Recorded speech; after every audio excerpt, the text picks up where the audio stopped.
12th class welcome to the concept classes myself Dharmendra Sharma. बेटा आज हम जो टॉपिक पढ़ेंगे वो हमारा टॉपिक रहने वाला है magnetic field of earth and it's element. Important part है, न्यूमेरिकल भी इसमें से आते हैं आपके। इसका यूज करके हम बहुत सारे न्यूमेरिकल्स को सॉल्व करते हैं और बहुत ही ज़्यादा इंटरेस्टिंग टॉपिक है। तो पिछला जो टॉपिक हमने पढ़ा था magnetic dipole of revolving electron और बोर मैग्नेटॉन, उसके बाद जो हमारा आज का टॉपिक रहने वाला है that is magnetic field of अर्थ। अब अगर हम टॉपिक की बात करें मैग्नेटिक फील्ड ऑफ अर्थ में, तो हम सभी को पता है कि अर्थ जो है that will behave as a huge magnet. इस तरीके से हमारे पास सपोज करिए अर्थ है और यहाँ पर ये इसके एक्सिस हैं। अब अर्थ के पास जो है वो दो एक्सिस आपके रहेंगे, एक आपका होगा मैग्नेटिक नॉर्थ और मैग्नेटिक साउथ, और एक हमारे पास होगा ज्योग्राफिकल नॉर्थ और एक हमारे पास होता है ज्योग्राफिकल साउथ। अब मैग्नेटिक फील्ड जो है वो आप सभी को पता है नॉर्थ से किस तरफ जाती है बेटा, साउथ की तरफ। तो इस तरीके का पैटर्न हमारे पास लगभग जो है अर्थ की मैग्नेटिक फील्ड का होता है, जो नॉर्थ के लिए आउटवर्ड और साउथ के लिए कैसी रहती है आपकी इनवर्ड। इस एक्सिस पे आपकी अर्थ जो है वो रोटेट करती है अपनी किसी पर्टिकुलर डायरेक्शन में। अब आप यहाँ पर क्या देखेंगे, सबसे पहला जो पॉइंट यहाँ पर बनता है वो बनता है कि अर्थ के अंदर जो मैग्नेटिक फील्ड है, जो मैग्नेटिक इफेक्ट है, वो कैसे प्रोड्यूस हो रहा है। क्योंकि अभी तक हमने क्या पढ़ा था कि कोई करंट कैरी कंडक्टर अगर हमारे पास है तो वो मैग्नेटिक फील्ड प्रोड्यूस कर सकता है, मूविंग चार्ज जो हमारे पास है वो मैग्नेटिक फील्ड प्रोड्यूस कर सकते हैं। तो अर्थ में ऐसा क्या है जिस वजह से अर्थ के अंदर जो है मैग्नेटिक फील्ड आपका प्रोड्यूस होता है। तो अगर मैं उस बात पे थोड़ा चलता हूं तो वहां पर हमारे पास डिफरेंट साइंटिस्ट ने डिफरेंट व्यूज दिए हैं, और उन डिफरेंट व्यूज के बारे में अगर मैं बात करता हूं तो पहला पॉइंट यहां से निकल के आता है कि अर्थ जो है वो अपने एक्सिस पे कंटिन्यूअसली रोटेट करती है। अब अर्थ के चारों तरफ जो अर्थ की सराउंडिंग है उसमें आपके different type of ionised gas produce हैं, जो कि आयंस में आपकी ब्रेक है इस तरीके से। अब अगर आप नोटिस करें कि अर्थ अगर मोशन में है और ये गैसेस अर्थ के रिस्पेक्ट में किस में है बेटा, भाई मान के चलिए अगर मैं चलता हूं, जैसे हम बस वाला एग्जांपल लेके चलते हैं, बस के अंदर बैठे हैं तो हमें महसूस होता है कि पेड़ पीछे की तरफ भाग रहे हैं, जबकि एक्चुअली होता क्या है कि जो पेड़ है वो रेस्ट में होता है, हम चल रहे होते हैं। तो उसी हिसाब से जो अर्थ के रिस्पेक्ट में ये इन गैसेस के आयंस होते हैं वो किस में आते हैं बेटा, मोशन में। आयंस आपके नेगेटिवली और पॉजिटिवली चार्ज हो सकते हैं। अब जब नेगेटिव और पॉजिटिव चार्ज आयंस मोशन में होंगे, एक तरीके के चार्ज पार्टिकल हो गए बेटा, और जब चार्ज पार्टिकल मोशन में आते हैं तो वहां से क्या प्रोड्यूस होता है आपका मैग्नेटिक फील्ड। दूसरा कंसेप्ट क्या दिया कि अर्थ की जो ये कोर है, इस कोर में मोल्टन फॉर्म में बहुत सारे एलिमेंट प्रेजेंट होते हैं, डिफरेंट ऑफ मेटल्स भी अर्थ के अंदर होते हैं। तो ये जो मोल्टन फॉर्म में एलिमेंट्स यहाँ पर होंगे ये भी आपकी डिफरेंट आयंस से ब्रेक अगर मोल्टन फॉर्म में है, तो जब अर्थ सर्कुलेट करती है अपने एक्सिस पे तो ये आयंस भी मोशन में होते हैं। और अर्थ एक कंडक्टर है, आप सभी जानते हैं, तो कंडक्टर के अंदर जब आयन सर्कुलेट करेंगे तो वहां पर क्या होगा बेटा, करंट प्रोड्यूस होगा, और करंट कैरिंग कंडक्टर के चारों तरफ हमारी मैग्नेटिक फील्ड जो वो प्रोड्यूस होती है। That are the some causes of magnetic field of the earth. ये कुछ कारण है जिनकी वजह से अर्थ का मैग्नेटिक फील्ड बताया गया है। अब हमें अर्थ के मैग्नेटिक फील्ड के कॉजेज क्या है उसमें ज्यादा इंटरेस्ट नहीं लेना है, हमें जो इसमें ज्यादा फोकस करना है वो बात करनी है अर्थ के मैग्नेटिक एलिमेंट्स के पास। जो हमारे पास अर्थ है अगर हम उसकी बात करते हैं तो अर्थ के जो मैग्नेटिक एलिमेंट्स हैं वो कौन कौन से हैं, क्या इनके फॉर्मूले हैं और किस तरीके से इनकी वैल्यूज को हम कैलकुलेट करेंगे, उस सब के बारे में आज हमें यहाँ पे बात करना है। तो अभी हमने जैसे पहले देखा कि जो सबसे पहले हमारे पास अर्थ का मैग्नेटिक एलिमेंट होता है दैट इज मैग्नेटिक डिक्लिनेशन। ठीक है, अब मैग्नेटिक डिक्लिनेशन को मैं डिनोट कर देता हूं, denoted by theta. What is the meaning of magnetic declination. अभी हमने यहां पर बात करी कि जो अर्थ है वो उसके पास आपके दो एक्सिस हैं, एक आपका ये हो गया और दूसरा आपके पास ये हो गया। अगर मैं इसको मैग्नेटिक नॉर्थ और इसको मैग्नेटिक साउथ मान लेता हूं तो ये ज्योग्राफिकल साउथ है और ये हमारे पास ज्योग्राफिकल नॉर्थ है, क्योंकि अर्थ की ज्योग्राफिकल पोजीशन के हिसाब से उसके नॉर्थ साउथ ज्योग्राफिक वाले होते हैं और मैग्नेटिक पोजीशन के हिसाब से मैग्नेटिक पोल्स हमारे पास होते हैं। अब इन ज्योग्राफिकल एक्सिस और मैग्नेटिक एक्सिस के बीच का जो एंगल है थीटा, उसको हम बोलते हैं magnetic declination. So magnetic declination is defined as the angle between the geographical axis और मैग्नेटिक एक्सिस। इनको आप ज्योग्राफिकल एक्सिस और मैग्नेटिक एक्सिस की जगह पे मेरिडियन भी कह सकते हैं कि ये हमारे पास ज्योग्राफिकल और मैग्नेटिक मेरिडियन है। तो मैग्नेटिक डिक्लिनेशन को आप इस तरीके से डिफाइन कर सकते हैं, the angle between the geographical meridian and magnetic meridian of the earth is called the magnetic declination. So magnetic declination हमारे पास सिंपल सा कंसेप्ट है कि अर्थ के ज्योग्राफिकल एक्सिस और मैग्नेटिक एक्सिस के बीच का जो एंगल बनता है उसको हम बोलते हैं मैग्नेटिक डिक्लिनेशन। ये पहला कंपोनेंट, पहला एलिमेंट हमारे पास अर्थ का है। दूसरा जो हमारे पास है वो है मैग्नेटिक इंक्लिनेशन। नेक्स्ट जो हमारे पास कंपोनेंट बनेगा अर्थ का, that is magnetic inclination,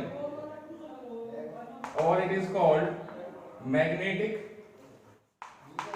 dip, which is denoted by del। Magnetic inclination और मैग्नेटिक डिप को हम डिनोट करते हैं डेल से।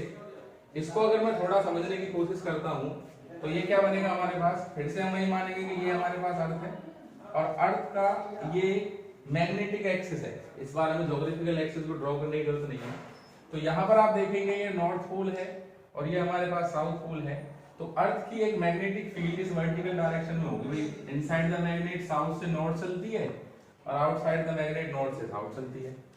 अब ये हमारे पास जो है दैट इज VB, और you can say that BV। That is BV का मतलब क्या हुआ बेटा हमारे पास, vertical component of earth magnetic field. Earth की मैग्नेटिक फील्ड का जो वर्टिकल कंपोनेंट है that is denoted by VB। और इसी के इक्विवेलेंट इस तरफ हमारे पास एक कंपोनेंट होता है BH, which is called horizontal component of earth magnetic field। ठीक है, तो अर्थ की जो मैग्नेटिक फील्ड वर्टिकल डायरेक्शन में है उसको हम वर्टिकल कंपोनेंट कह देते हैं, और अर्थ की मैग्नेटिक फील्ड जो हॉरिजॉन्टल डायरेक्शन में है उसको हम हॉरिजॉन्टल कंपोनेंट कह देते हैं। अब इन दोनों का जो रिजल्टेंट है वो इस तरफ आएगा। This is the resultant magnetic field of अर्थ, जो वर्टिकल और हॉरिजॉन्टल दोनों का रिजल्टेंट है। अब इस रिजल्टेंट मैग्नेटिक फील्ड ने जो हॉरिजॉन्टल के साथ एंगल बनाया है डेल, that is called magnetic inclination और magnetic dip. So what is the magnetic inclination और मैग्नेटिक डिप, और it is also called angle of inclination और angle of dip. It is the angle between the resultant magnetic field of earth with the horizontal component of earth magnetic field. अगर आप यहां से इसका solution निकालते हैं तो हमारे पास BH की वैल्यू क्या आती है, that is B cos del, और BV की वैल्यू क्या आएगी बेटा हमारे पास, B sin डेल।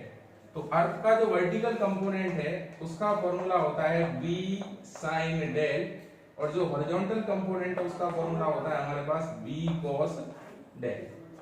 अगर आप इस रिजल्टेंट की वैल्यू निकालना चाहते हैं तो रिजल्टेंट कैसे निकलेगा हमारे पास, B is equal to B sin del divided by B cos del, that is cancel out. तो B इज इक्वल टू क्या हो गया बेटा हमारे पास, tan डेल।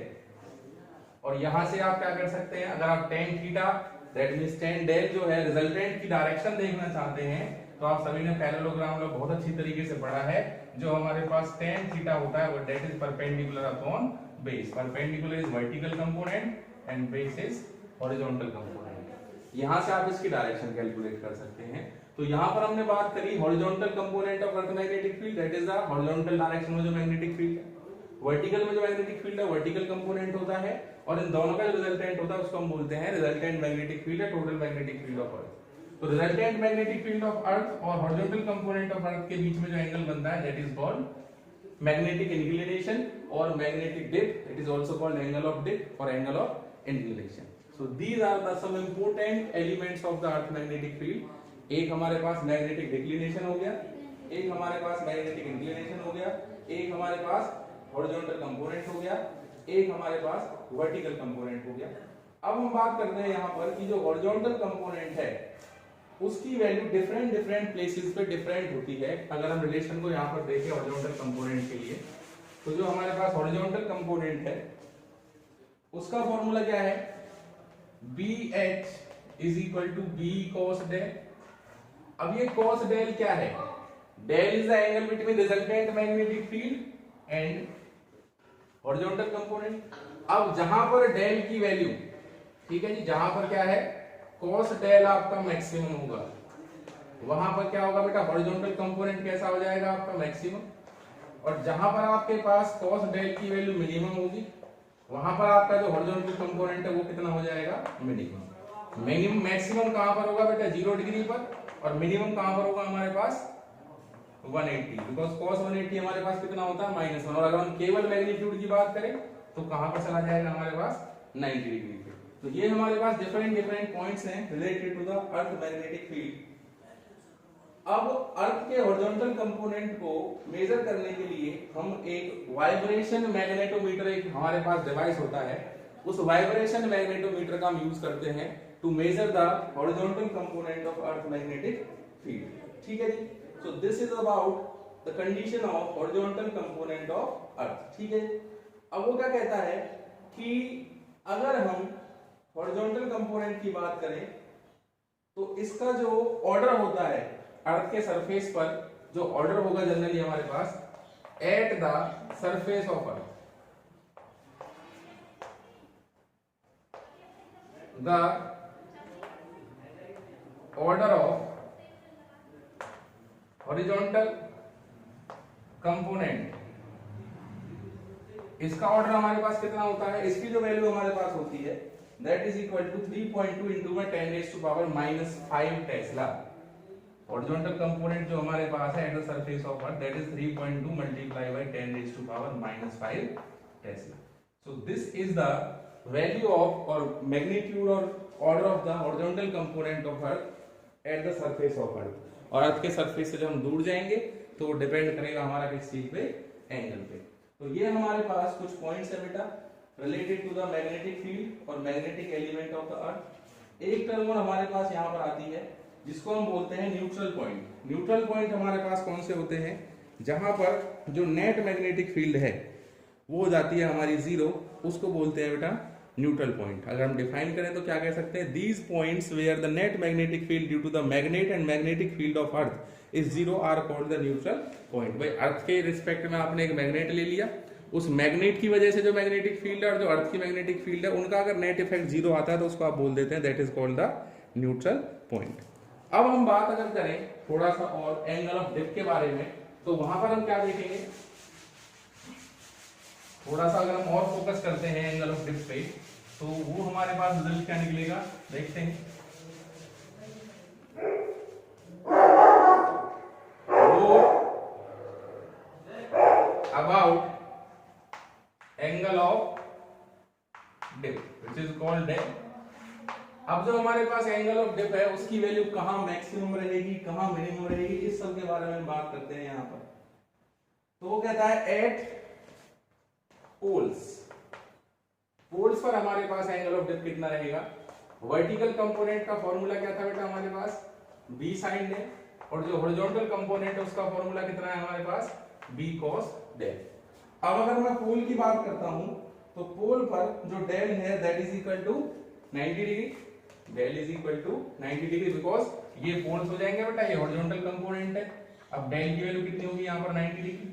तो अगर आप देखें vertical component bv is equal to क्या बनेगा, bv is equal to b sin 90, sin 90 की वैल्यू 1 होती है तो वर्टिकल कंपोनेंट हो गया आपका मैक्सिमम।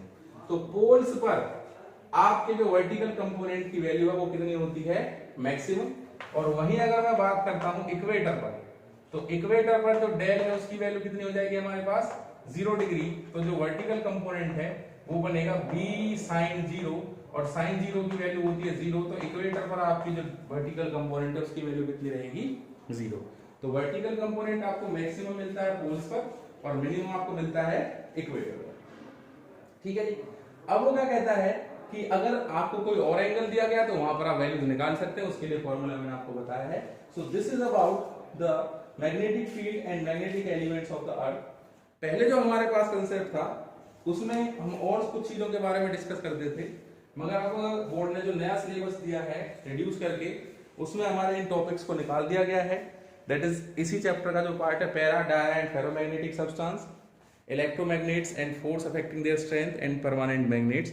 तो ये हमारे पास इंपॉर्टेंट टॉपिक हुआ करते थे, बट अब इनको हमें करना नहीं है। और अगर हम और बात करें इस चैप्टर में, तो जो हमारे पास है magnetic field intensity due to a magnetic dipole, axial line और इक्वेटोरियल लाइन जो हम इलेक्ट्रिक फील्ड में करते थे, ऐसे हमारे पास मैग्नेटिक फील्ड में होती थी, वो हमने नहीं करनी है।